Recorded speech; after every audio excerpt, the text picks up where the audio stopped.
My name is John Furze, member of the Professional Golf Association of Australia and a GSED in the golfing machine.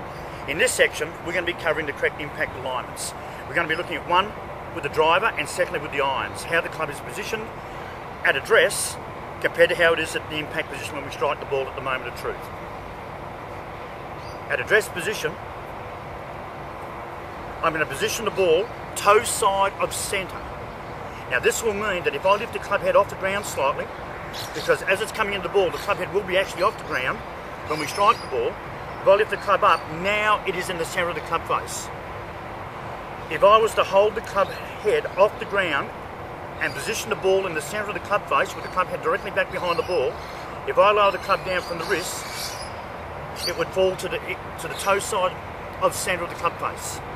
Now, one, if I'm addressing the ball and hovering the club head off the ground, I would then position the ball directly in the centre of the club face.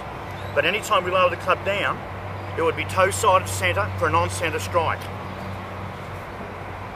Now, if we're looking at covering it with the iron, at address position, if I hold the club head directly back behind the ball and the ball in the centre of the club face, when we strike the ball, the leading edge of the club head would actually strike down just below the centre of the equator of the ball.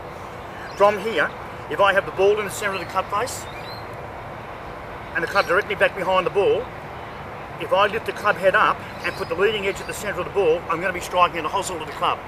So when I contract the ball, or secondly, and probably more to the point, I'm going to be pulling in across the ball, and you wouldn't even feel that, and or realise that.